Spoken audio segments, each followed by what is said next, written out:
नमो अरिहंताणं नमो सिद्धाणं नमो आयर्याणं नमो अज्जायाणं नमो लोये सव्यसाहूणं। बोलो पंच परमेष्टि भगवान की, शासन नायक भगवान महावीर स्वामी की, मूल नायक देवादिदेव 1008 श्री चंद्रप्र भगवान की, परम पूज्य आचार्य गुरुवर श्री विद्यासागर जी महाराज की, अहिंसा परमो धर्म की।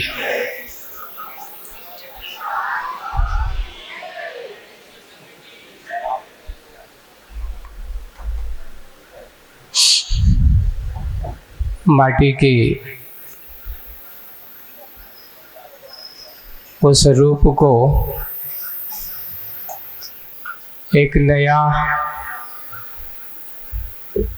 स्वरूप कल आपने देखा था। पूज्य आचार्य भगवान ने माटू को एक नई वधू की कल्पना की। कैसी कल्पना की थी? नववधू तनुउदरा नवविवाहिता, ऐसा शब्द दिया था। और वे ऐसी जो झांकती हुई बोरी में भरी हुई माटी कैसी लग रही थी? ऐसी लग रही थी जैसी कोई नवविवाहिता है और वो अपनी ससुराल में घूंघट के अंदर रहती है और वो बोरियों में से झांकने वाली माटी ऐसी लग रही है जैसे कोई नवविवाहिता घूंघट के अंदर से देखा करती है। और देख करके उसके नेचर को यहाँ पर बहुत अच्छे से और साथ साथ एक और बताया, उस बहू के घूंघट का यहाँ जो लिखा है, आचार्य जी ने कहा ये घूंघट की परंपरा, ये उस के घूंघट की परंपरा उसको ऐसी लग रही है। किसको पसंद है? तो लिखा गया सतियों को भी और यतियों को भी प्यारी है यह प्राचीन परिपाटी। ये प्राचीन परिपाटी सबको ही अच्छी लगती है। मर्यादा किसको अच्छी नहीं लगती है? सबको अच्छी लगती है। और मर्यादा सीमा में रहने वाला सुरक्षित तो हमेशा रहता ही है। और रहता वही, यह बात यहाँ इसलिए बंधन विरत शीला नूतन नवीना इस युग की जीवन लीला कीमत कम पाती है। कितना भी हो, देखना एक आचार्य जी की यहाँ कल्पना वो की है कि एक अच्छे सजने संवरने और ज्यादा दिखावे के चक्कर में रहने वाली, जो ज्यादा प्रदर्शन का विषय बनाती हैं, उनको लोग देख तो लेते हैं, देख लेते हैं और देख करके फिर कहते क्या है, अरे भैया देखने दिखाओ में तो अच्छी लगत है, दिखत तो सुंदर है,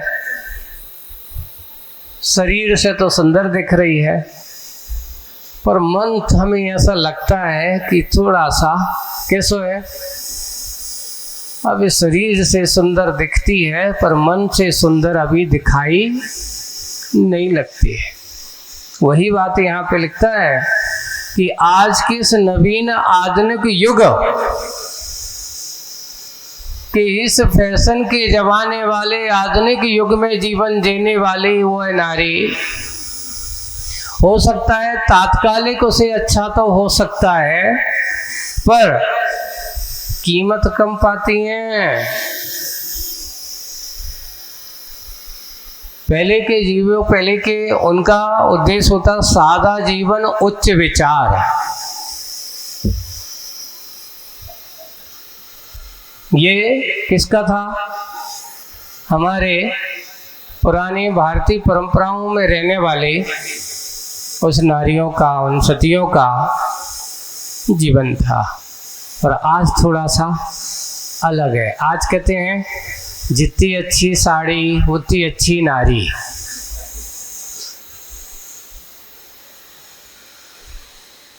एक और मैंने अभी भोपाल में एक दुकानदार से ऐसी चर्चा की, साड़ी वाले से।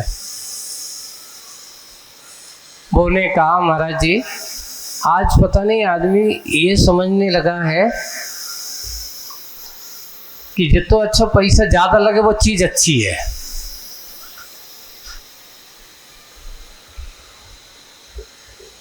पैसा ज्यादा लगा यानी चीज अच्छी है। एक हमारे यहाँ एक आए,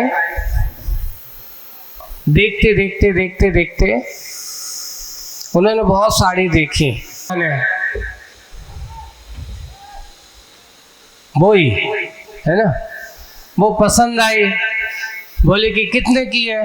बोले 350 की। अरे जा अच्छी नहीं है। साड़ी पसंद तो आ गई कलर में, पर वो समझ गया, अब समझ में आया इसको साड़ी कलर सब पसंद है, लेकिन पैसा की कई सुझे कह रही है जा अच्छी नहीं है। थोड़ी देर बाद हमने घुमा फिरा करके वही साड़ी बिल्कुल वही खिलाने थोड़ा सा लिए, एक डब्बा बदल दिया अंदर ले जा करके, वही की वही खिलाने। हम दूसरी लेते आते हैं।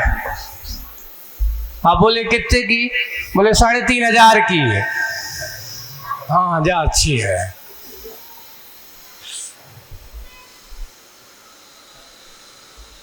डब्बा के चक्कर में बिल्कुल कलर तो वही चाहिए तो अब क्या होगा? तो बोले कि हमने कहा हम क्या करें महाराज, ऐसे में हम बेईमानी कहें कि क्या करें। बोले कि मैं मान रहा हूं कि हमने गलत किया, मायाचारी की है, लेकिन दुकानदारी अगर हम ऐसा न करें तो आज के समय में लोगों को अच्छा विश्वास होता ही नहीं है। यही हो रहा है, हम दूसरों के दिखावे के चक्कर में ज्यादा हो गए। वही है, पहले ये सिद्धांत दिया जाता था। आपको एक अपने यहाँ विद्वान थे, उनका नाम था सदाशिव दास जी, बहुत अच्छे विद्वान, जिन्होंने रत्नगण साहब का चार्य के ऊपर क्या लिखी? हिंदी वचनिका लिखी।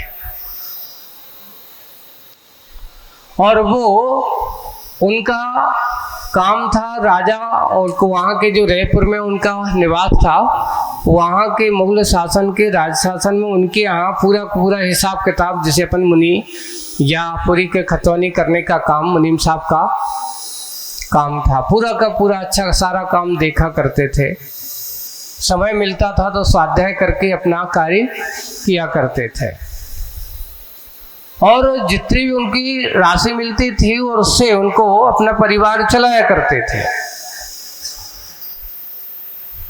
एक बार मन में उनके विचार आया, देखिए एक नारी की कल्पना, वहां पर उस नारी के, एक आदर्श नारी के विचार, वो उस परिवार में रहती है, जो वहां से मिलता जितना मिलता उसमें अपना चलाते, सब कुछ किया।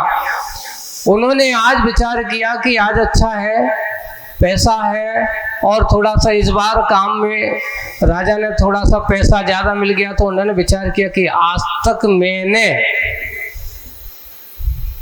अपनी पत्नी को कभी साड़ी ला करके नहीं दी, और मेरे आज रहते रहते उन्होंने कब कैसे क्या लिया, कैसे लिया, उन्हें आज तक शिकायत नहीं की कि आज तक मैंने तुमने क्या दिया। उन्होंने आज विचार किया कि आज एक काम करते हैं, पैसा है, आज बाजार से एक सुंदर अच्छी सी उनके लिए क्या लेके चलें? साड़ी लेकर के चलते हैं। और उन्होंने जो वो बाजार में उस समय जो साड़ी की कीमतें होती हैं उससे ज़्यादा में लेकर के आ गए।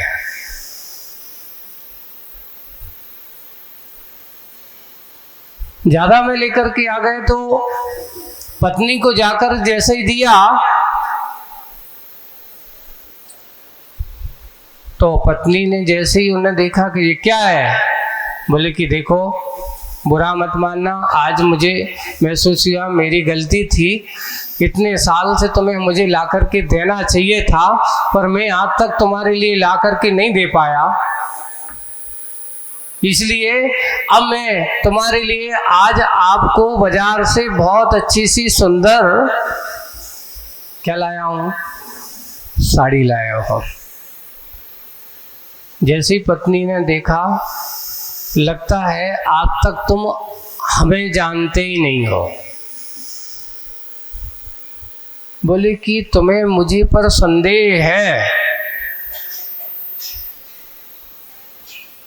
लगता है आपको मेरे कहीं आचरण पर कोई संदेह हो रहा है, इसलिए आज आपने ऐसा किया। वो उल्टा सोच रही है। बोले कि नहीं नहीं ऐसा कुछ नहीं है, तो आज आपने मुझसे बिना पूछे क्यों लाए? बोले कि मुझे तो साड़ी की जरूरत ही नहीं है, मेरे पास जो है मैं जो पहनती हूँ, आप मेरे लिए सुंदर बनाना चाहते हो, मेरे लिए सुंदर बना करके लोगों को दिखाना चाहते हो। मैं कभी ये नहीं चाहती कि मेरे लिए कोई ये कहे मैंने आज तक साड़ी अपने शरीर को ढकने के लिए पहनी है, ना कि किसी दूसरों को दिखाने। वस्त्र पहने जाते हैं शरीर को ढकने के लिए, गृहस्थ पहनता है। पर होता ये, उन्होंने जब ये सुना और उस पत्नी के विचार सुने, उन्होंने कहा कि मैं आज तक कभी सोचता था कि शायद नाराज होंगी कि मैंने आज तक साड़ी नहीं ली, लेकिन जब मैं ला करके आया और उनको दिया तो लेने पर जरूर नाराज हुई, इससे पहले कभी नाराज नहीं हुई। और आज ये हो, नहीं लाओ तो नाराज, लाओ तो भी नाराज। क्यों? हमारी जैसी सोची थी वैसी नहीं आई, तुम जो कौन से उठा लाए कचरा। और कोई मान लो दुकानदार वाले हो तो, साड़ी वाले हो तो, वर्णी कॉलोनी वाले,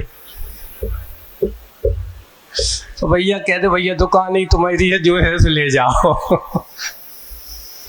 है ना। फिर भी नहीं पसंद आओ। हाँ अच्छा तुम दुकान पे अच्छी नहीं बेचा तो कितने विकत है तुम्हारे घर को तो घर ही को आए। एक कहावत है, गांव को जोगी जोगिया, अन गांव को सिद्ध। जो ऐसी बात होती है वैसी मानसिकता का ही प्रभाव है। पर आज है यहाँ पर जो बात कही है कि इस युग में अगर जिसका एक नारी की विशेषता दी है, कैसी है? बंधन भी रहता शीला। जो नारी बंधन से बेरहत होकर के शील आचरण वाली हो, कोई बंधन स्वीकार करना नहीं चाहती हो, वो कहती मैं किसी के अंकुश में नहीं रह सकती, मैं किसी को साथ रहकर नहीं रह सकती, मैं तो स्वतंत्र रहना चाहती हूँ। ऐसा नूतन नवीना, इस नूतन नवीन इस युग की जीवन लीला, वर्तमान के साधनिक युग की जीवन लीला जो देख रहा हूँ, जो दिखाई दे रहा है, वो पहले की तरह सम्मान नहीं पाता, उसकी कीमत आकी नहीं जाती। और उसी का परिणाम ये है कि आज परिवार में एक दूसरे के प्रति सम्मान बहुमान की परंपराएं धीरे धीरे क्या होती चली जा रही हैं? समाप्त होती चली जा रही है। परिवार विभाजन की नीतियां हैं, पहले लोग बेटियों को देते थे तो भैया अच्छा भरा पूरा परिवार है, अच्छा समझते थे। और आज के लोगों की मानसिकता क्या है? छोटा परिवार है महाराज, अकेलो मोड़ा है। जब पूछो उससे कितनी विपत्ति आती है उसे। भरा पूरा परिवार रहता है, संयुक्त परिवार रहता है, एक दूसरे का संयोग होता था, एक दूसरे का सहारा होता था। कभी भोजन आदि के लिए इस दिन दूसरे के यहाँ जाकर के कभी अपने ऐसे परेशानी का सामना नहीं होता था। आज क्या हो रहा है? हम महाराज क्या करें, जैसो है उसे निकालने तो पड़ता ही है। अभी एक युगल आया था मेरे पास, पढ़े दोनों सर्विस में हैं। उनसे पूछा कि भाई आप लोग क्या करते हो? महाराज सुबह 9 बजे निकल जाते हैं 2 ही जने, वो अपनी दिशा में और हम अपनी दिशा में। तो कब बनाते हो? कई सुबह से उठ जाते हैं जल्दी 7-8 बजे, और जल्दी से जो जितना जैसा हो तो अपने अपने डिब्बों में पैकिंग बना करके जल्दी जल्दी में कितना बनाएंगे, है ना। और उसमें दिन में सुबह से सब कुछ दिनचर्या वो भी करना है। और अगर बच्चे अगर हैं तो उनको क्या करते हो? बच्चों के क्या करते हैं? एक आया रहती है, उसको लगा के रखा है कि भाई 9 बजे बस आएगी, तो 9 बजे या तो उनको पहले उनको बस में बिठा देते हैं, चले जाते हैं। उससे कह देते हैं भाई जब वो आए तो बच्चों को बिठा के रखना। शाम को कितने बजे आते हो? बोले कि 7-8 बजे तक आ पाते हैं। आने जाने में इतना समय लगता है, फिर क्या करते हो? फिर क्या दिन भर के काम से इतने थक जाते हैं कि बैठने की कोई बातचीत करवे, परिवार की चर्चा करने का समय रहता है क्या? बच्चों का ध्यान कुछ उनका क्या हुआ, किस प्रकार का कुछ परिवार में बच्चों ने क्या पढ़ा, कैसा पढ़ के आया, क्या हुआ, वहाँ सब महाराज जो क्या है सब कोचिंग लगा दी है, वो पढ़ते रहते हैं, वहीं कराते रहते हैं। मैं तो कहता हूँ भी शायद ऐसी दशा हो जाती है उन बच्चों की। हमने देखा है प्राय कर जो बच्चे ऐसे सर्विस में रह करके हुए हैं, उनकी दशा ये हो कि भी बड़े होकर के उनकी भी आदत वैसी हो जाती है। वे भी सोचते कि माता पिता ने हमें छोड़ा था, अब बुढ़ापे में वे अकेले हो गए, तो वो कहते जैसे तुमने हमें छोड़ा अब तुम अकेले रहो। ये भी बीजी बच्चे हैं,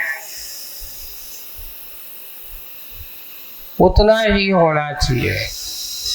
आज हम पैसे के चक्कर में, धन के चक्कर में इतने वो हो गए कि परिवार के प्रति हमारा कोई संस्कार के प्रति जिम्मेदारी रही नहीं। परिवार गौण हो गया, पैसा मुख्य हो गया, और जहाँ पैसा मुख्य हो जाता है वहाँ परिवार गौण हो जाता है। आधुनिक युग की बात को यहाँ पर नूतन शिला, क्योंकि आज कोई बंधन को स्वीकार करना नहीं चाहता। वही प्रसंग यहाँ पर आचर्षी का, ये मुखमाटी का आपके जीवन से जुड़ा हुआ प्रसंग है। चलते हैं आगे। अब आज मुखमाटी के बाद जब उसने कहा और बहुत खोदने के बाद जब उसको तरह तरह के विचार मन में दूसरे को आ रहे थे, तो ये ऐसा सोच करके शिल्पी के मन में भी कुछ विचार आ रहे हैं। अब उसके मन में भी कुछ विचार कुंता है। क्या कुंता है? तभी तो अगला पेज नंबर 31 पे, तभी तो संवेदनशील शिल्पी ने माटी को पूछा है कि हे कि तामसता से दूर सात्विक गालों पर तेरे घाव से लगते हैं। तेरे गाल बिल्कुल, अगर एक तामसता से यानी जिससे तामसी वृत्ति वाले के गाल और एक सात्विक व्यक्ति वाले के गाल, दोनों के गाल बता देते हैं कि ये व्यक्ति का आचरण कैसा है। तो यहाँ वही बात है कि वो शांत भाव से सहन करने वाली वह तामस वृत्ति से दूर। तामस कौन होता है? जिसके अंदर क्रूरता हो, जिसके अंदर हिंसा की वृत्तियां हो, जिस आचरण में सात्विक आचरण ना हो, ऐसी वृत्ति वाले आचरण को तामस आचरण का। लेकिन उसके अंदर वह तामसता से दूर, उसके अंदर कोई क्रूरता नहीं, कोई गुस्सा नहीं है, किसी प्रकार का कोई रोष नहीं है। वह उस शिल्पी की कुल्हाड़ी के मार को सहन कर रही है, ऐसा। और तो उसने कहा तामसता से दूर, और सात्विक गालों पर तेरे घाव से लगते हैं, छेद से लगते हैं, संदेह सा हो रहा है। मुझे क्या हो रहा है? संदेह सा हो रहा है, भेद जानना चाहता हूं। माटी से पूछ रहा है, मैं भेद जानना चाहता हूं। यदि कोई बाधा ना हो तो, यदि कोई बाधा ना हो तो बताने की कृपा करोगी? वो पूछ रहे, बताने की कृपा करोगी? शिल्पी ने जब ऐसा पूछा, पूछने के बाद कुछ क्षण के लिए माटी के सामने उसने पूछा कि देख, मैंने ऐसा किया है, तुझे घाव पहुंचाए है, तुझे पीड़ा पहुंचाई है, तुझे वेदना हो रही होगी, कष्ट हो रहा होगा, घाव पहुंचाए हैं। तो उसके जवाब में अब माटी उसको क्या कहने वाली है, सुनिए। कुछ क्षण के लिए माटी के सामने अतीत लौट आता है ना, उसका अपना बीता हुआ कल, उसका अतीत लौट आता है और उत्तर के रूप में और कुछ नहीं, केवल दीर्घ श्वास। जब कोई पूछता है तो आदमी के मन में कोई पीड़ा या कुछ हो रही है तो सबसे पहले सुन करके और एक अच्छे से क्या लेता है, वो गहरी सांस। उस माटी को अपना अतीत याद आ गया कि मैं क्या थी, कैसी थी, किस रूप में थी। वैसे ही आपके सामने कोई व्यक्ति ऐसा होता है, कहता है, तो आप अपने बीते हुए कल को जरूर पूछते कि भैया कैसे हो, कोई दुख में तो नहीं हो, कोई कष्ट में तो नहीं हो। यहाँ आचार्य से ने बहुत अच्छी हाई को लिखी है, उसको अपन समझे। यहाँ बहुत प्रासंगिक है। वो क्या है? वो भूत सपना, जिसे अपन अतीत कहो या भूत कहो एक ही बात है ना। भूत सपना, वर्तमान अपना और अतीत नहीं, भावी कल्पना। भूत सपना, वर्तमान अपना और भावी कल्पना, अर्थात भूतकाल जो बीत गया वो तो एक सपना है, और वर्तमान काल जिसे आप देख रहे हो अभी जो हाथ में है वो ही मात्र तुम्हारा अपना है, और जो अभी हाथ में कुछ भी नहीं है एक कल्पना है। सोच रहे हो कि ऐसा करूंगा, ऐसा होना है, ऐसा करना है।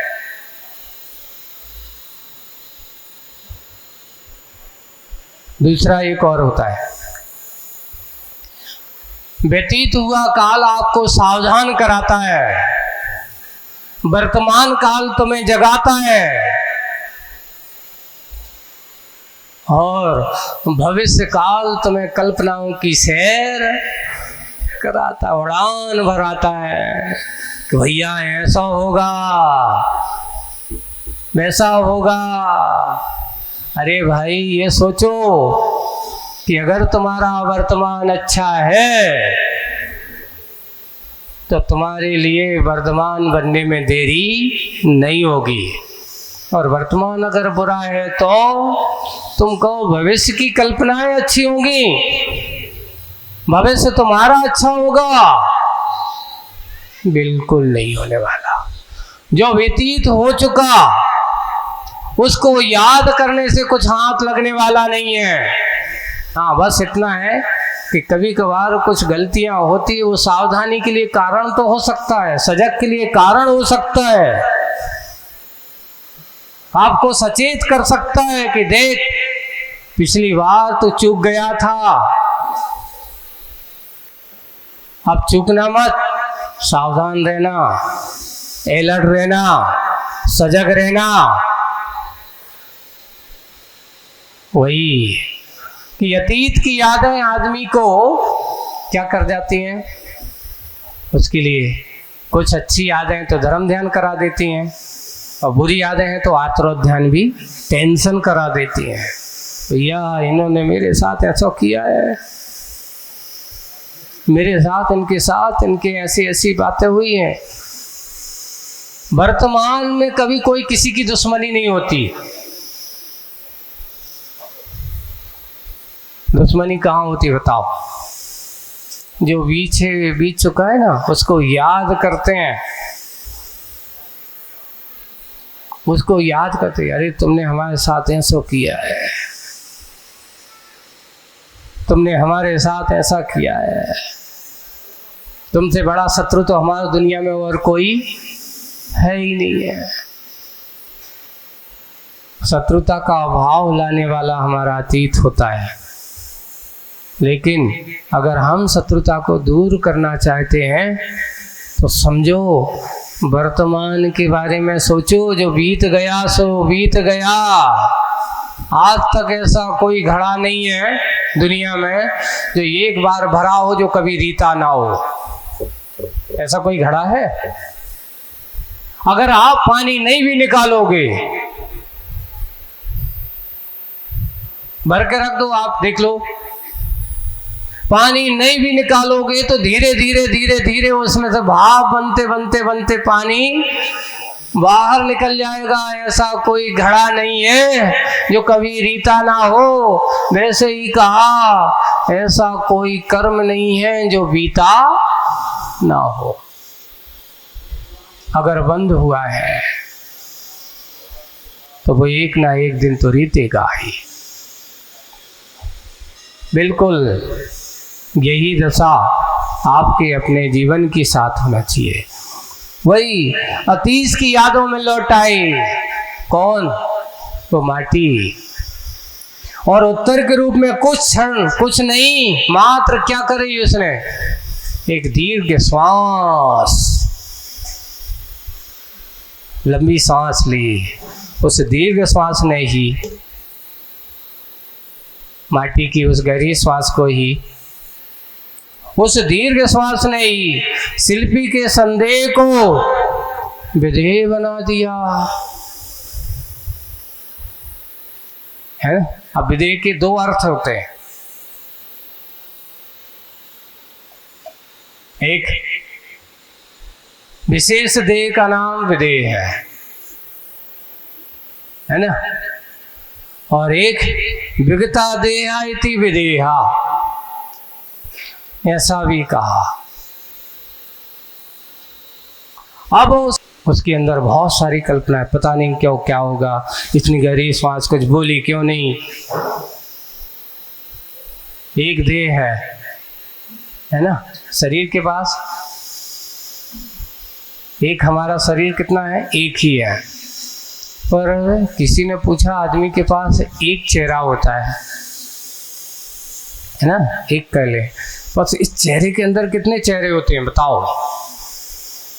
कल्पनाओं के, इच्छाओं के, आशाओं के, तमन्नाओं के, न जाने कितने चेहरे होते हैं। उन्होंने कहा इसकी दशा कैसी है संसारी आत्मा की?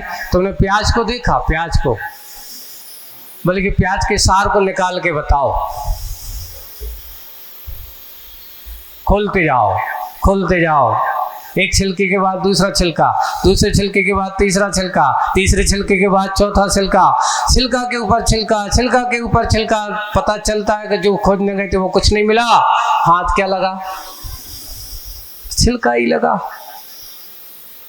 बोले कि दशा आदमी की बिल्कुल प्याज की भांति है। मन की कल्पना है, इसके बाद ये, इसके बाद ये होगा, अब इसके बाद ये होगा, अब होगा। कल्पनाओं का कोई अंत नहीं होता। घूमते फिरते चले जाओ, उतारते चले हो। वैसे ही चेहरे दिखने तो आदमी के पास एक चेहरा है, ये शरीर एक है, पर इस शरीर के अंदर ना जाने कितनी कल्पनाओं के शरीरों का जन्म होता रहता है। मन में ना जाने कितना आदमी सोचता रहता है, उसकी कहने की कवात ही नहीं है। हो कहने को तो आदमी एक शरीर से जीता है, पर उस शरीर के अंदर कितने शरीर जी रहे हैं पता नहीं, मन के माध्यम से। तो यहाँ शिल्पी को संदेह, शिल्पी के संदेह को विधेय बना दिया। अब यहाँ बिना देह को बना दिया कि विशेष देह का बना दिया, दोनों बात। और विश्वास की श्वास लेने हेतु एक देह मिली, फिर भी सही सही अवधान नहीं हुआ। अवधान का अर्थ ज्ञान है ना, यहाँ पे अवधान का अर्थ क्या है? ज्ञान है ना। तो ये हुआ कि एक देह मिली, फिर भी सही सही अवधान नहीं हुआ, सही समाधान नहीं हुआ। जिज्ञासा जीवित रही शिल्पी की, इसको देखकर ही माटी अव्यक्त भावों को व्यक्त करती, शब्दों का आलंबन लेकर के।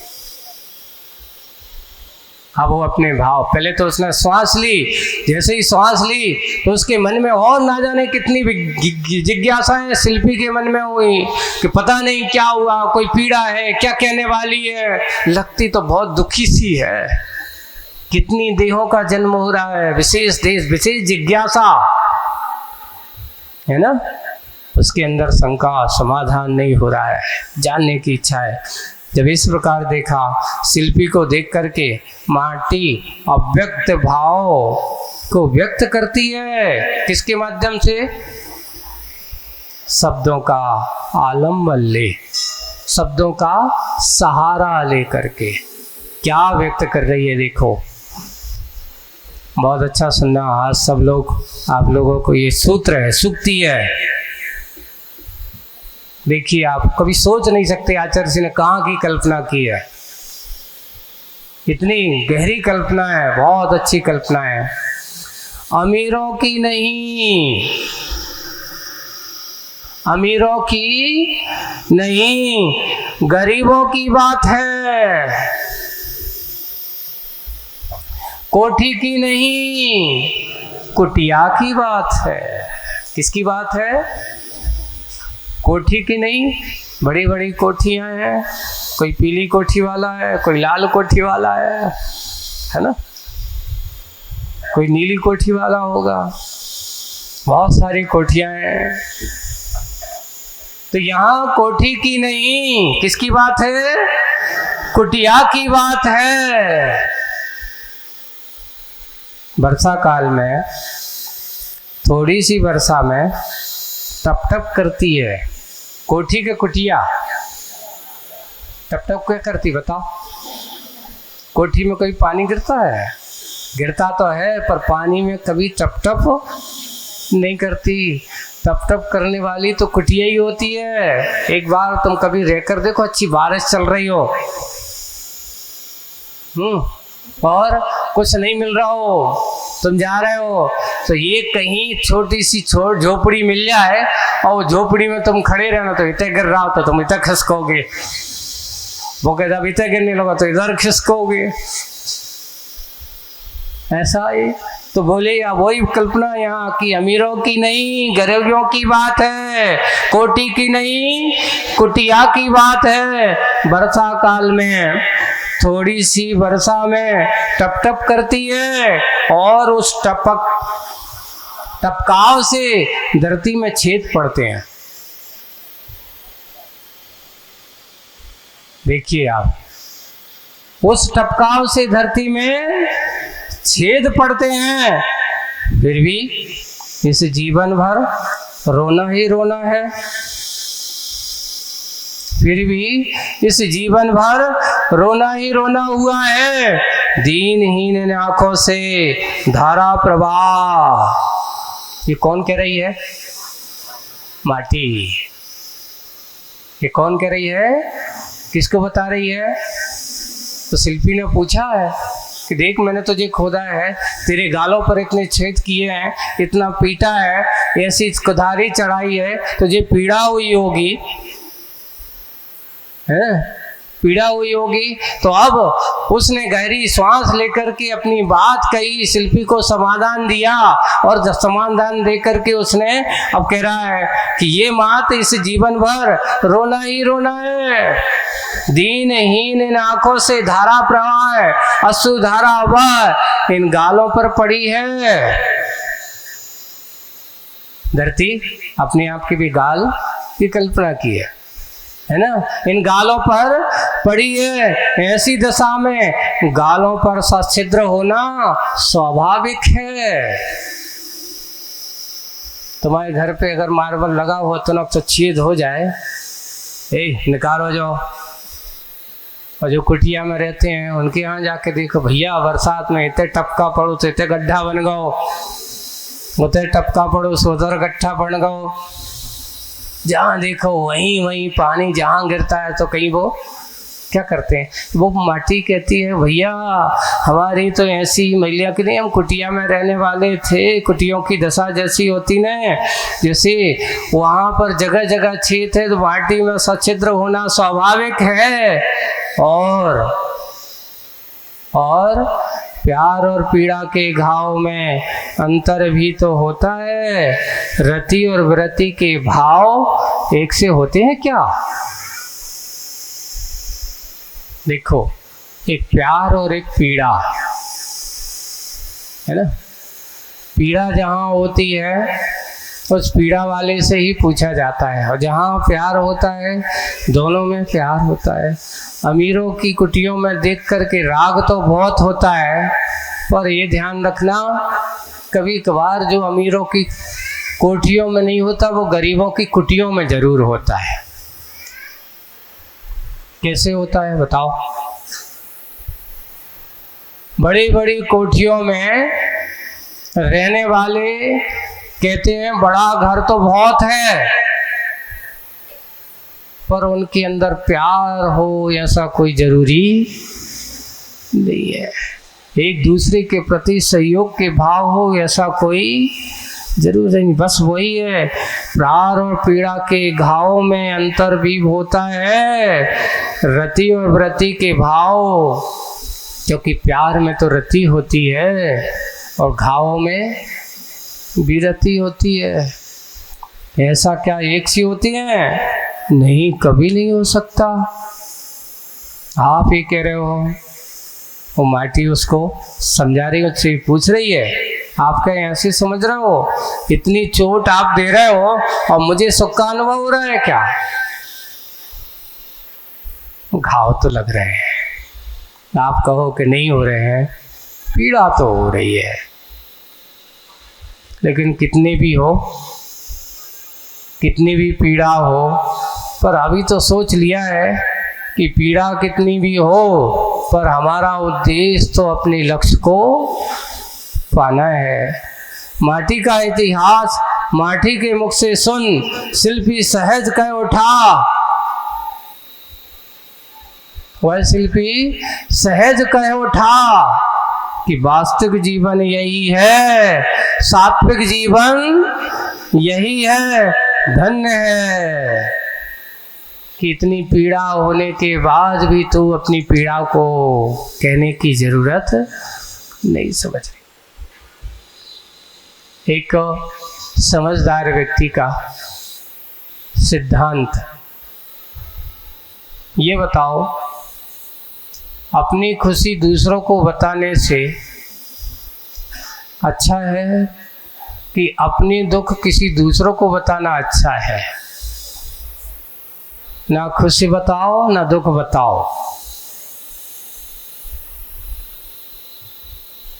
ये बताओ, कोई अरबपति करोड़पति वो बताता है कि हमारी तिजोरी में कितना है? आज तो कोई बताता है? नहीं बताता है। क्यों नहीं बताता? क्योंकि उसको डर लगा है कहीं हमने बता दो तो क्या हो जाएगा, आदमी की नीयत खराब हो गई तो। इसलिए ये चीज़ों को कभी बताया नहीं जाता। जैसे लोग अपने तिजोरी में रखा हुआ धन संपत्ति किसी को बताते नहीं, छुपा के रखते हैं, वैसे किसी को अपने सुख दुख बता करके किसी को सुखी दुखी दुख करना क्या अच्छी बात है?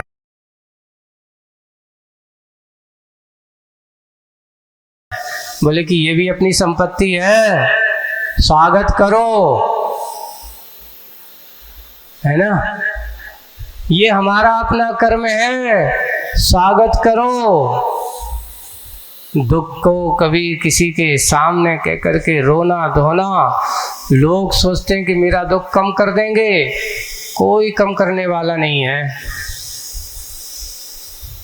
उसे अपनी सौगात समझो, अपना ही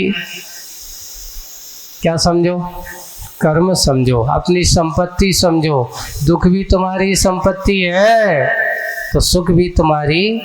पर होता ये है कि हम दुख में घबराने लगते हैं और सुख में फूल जाते हैं, दुख में रोने लगते हैं और सुख में हंसने लगते हैं। एक वही चेहरा है, थोड़ा सा दुख आया रोने लगे, थोड़ा सा दुख दूर हुए सोचता कि बताओ आदमी कैसा है, एक समय पहले रो रहा था, थोड़े इसी समय बाद देख रहे तो अब हंस रहा है। कुछ दिन बाद देख रहे थे कि पिताजी नहीं गए तो रो रहा था, नहीं रहे चले गए। अब देखा 12-13 दिन बाद सब कुछ भूल गया, अपने काम धंधे में लगा, हंसे। तो पूछा कि क्यों भाई ऐसा है? तो वो कहता कब तक रोए, अब उन्हीं को याद करके रोने से क्या फायदा।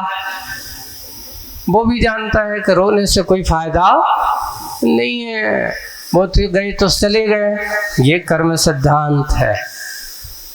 ज्ञानी जन हमेशा एक सिद्धांत को, संसार में आज तक कोई किसी को बांध नहीं सका, कोई किसी को रोक नहीं सका। ये तो हमारा मोह है कि वो आए थे, कितने अच्छे थे, कैसे थे हमारे लिए, उन्हें ऐसा किया, उन्हें वो किया और ये किया। अब हुआ है कि जब वो अपनी अपनी दिशा में आए, अपने अपने आयु कर्म पूरा हुआ, सब अपने अपने लक्ष्य को लेकर के चले गए, कोई किसी के साथ ना आया है और ना जाएगा।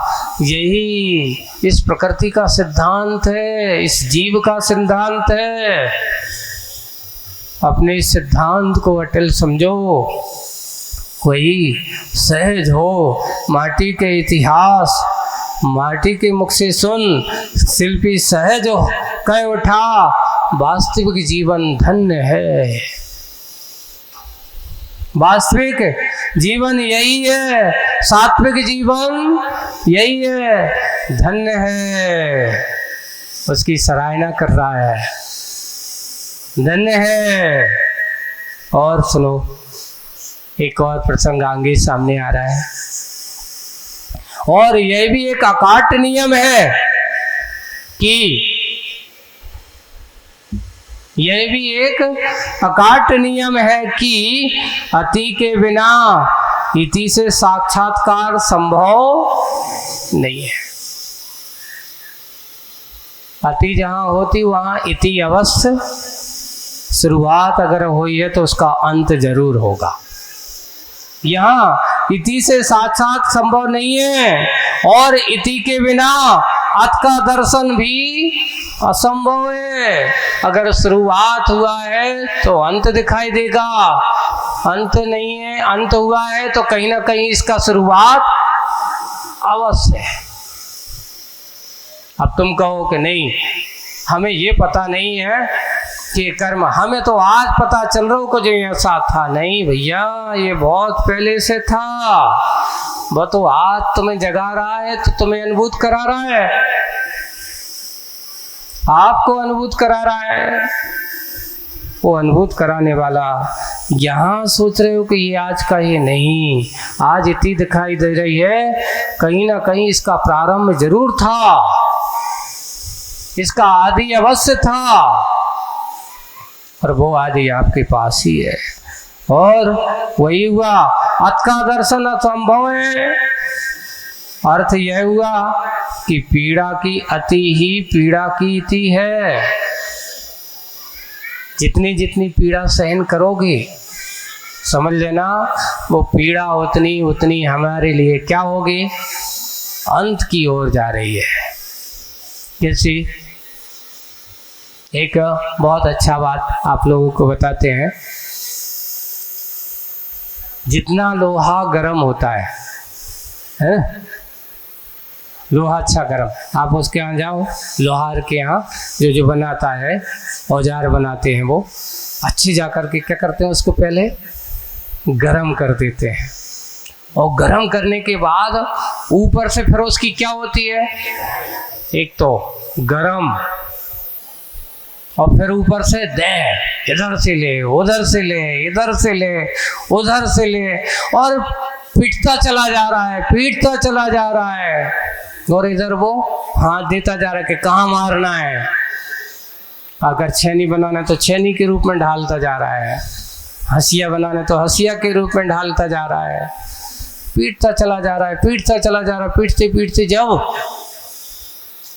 उसकी पिटाई हो जाती है, कुटाई हो जाती है, बन करके तैयार होता है, तो उसकी कीमत बदल जाती है। देखिए, एक वही लोहा था जो 2 रुपया किलो में मिल रहा था, है ना, पहले बहुत पुराना हो जा रहा है, आया, तपाया, कोटा पीटा, अब देख रहे हैं तो उसी की पहले वो 2 रुपया कीमत थी, अब उससे पूछे भाई कितने का, बोले 200 का। क्यों?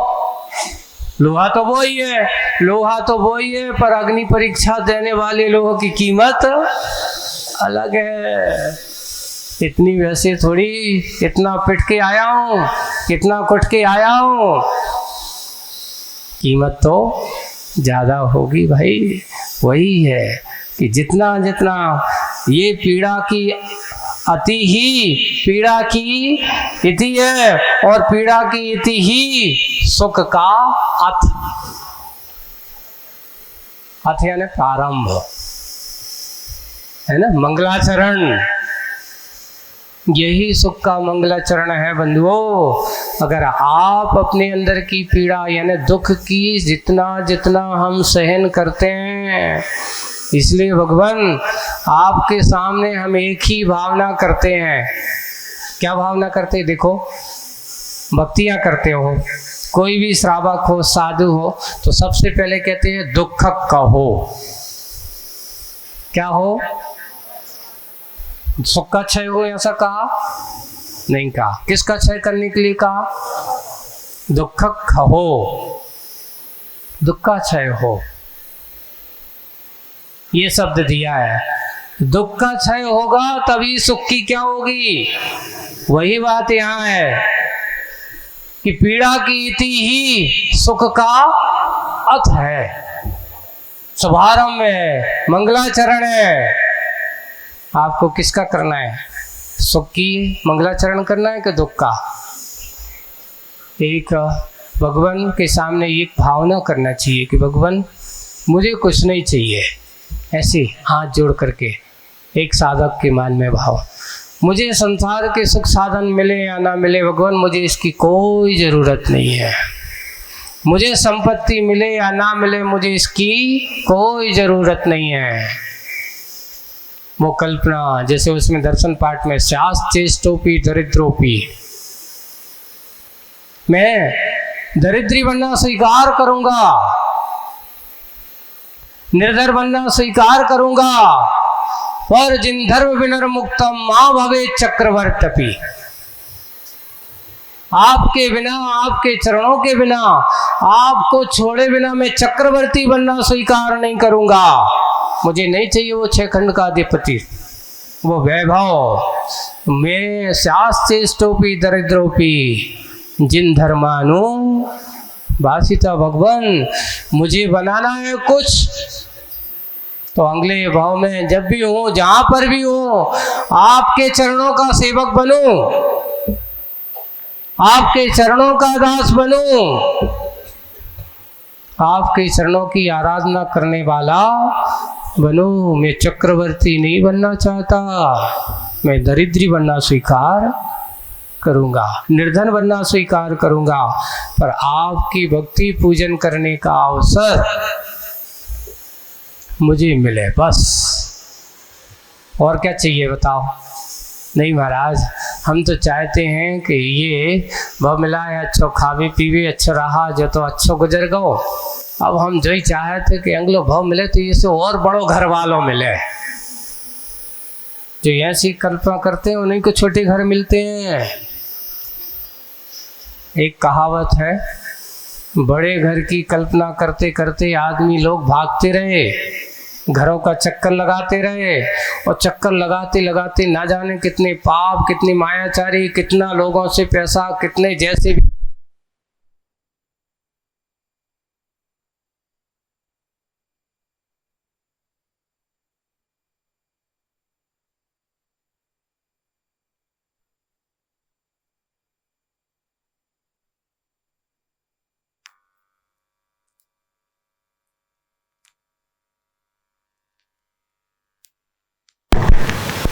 उसका परिणाम ये हुआ कि घरों का चक्कर लगाते रहे, लगाते रहे, लगाते रहे। उसका परिणाम ये हुआ कि ना यो घर मिल पाओ, और अगले भाव में ऐसे बने कि घर को क्या, एक छोटा सो कहावत, एक रेबे को पोल भी नहीं मिल पाई, जाकर के कहीं बामी में छुपे बैठे हैं, कहीं जाकर के कहीं पत्थरों के नीचे बैठे हैं। किसके कारण से? वही हुआ, माया त्रिभाव में हमें वो घर भी नसीब नहीं हुआ। हम अपना घर वो हो, छोटा हो चले, पर वो घर अच्छा है जिसमें आनंद के साथ जीवन जिया जाए, शांति से जिया जाए, अपनी न्याय नीति के साथ जिया जाए। वही हमारा जीवन हो। बड़ा घर हमें नहीं चाहिए, हमें छोटा घर चाहिए, पर इतना अच्छा चाहिए कि मेरा जीवन शांति से व्यतीत हो गए।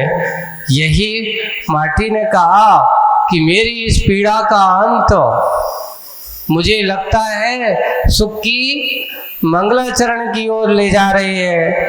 और ऐसा कह करके जब उसने सुना, और सुन करके उसके लिए कुछ मन में संतोष होती है, और माटी शिल्पकार भी माटी के विचारों को सुन करके थोड़ा सा संतोष को प्राप्त होता है कि चलो जैसा भी है उसने हमें जवाब तो दिया है ना। मन प्रसन्न हुआ, और मन प्रसन्न हो करके उसके बाद अब आगे एक नया प्रसंग और आएगा। मुखमाटी में प्रसंग ही प्रसंग है, मुखमाटी तो सारे प्रसंगों से भरी हुई माटी का रहस्य है।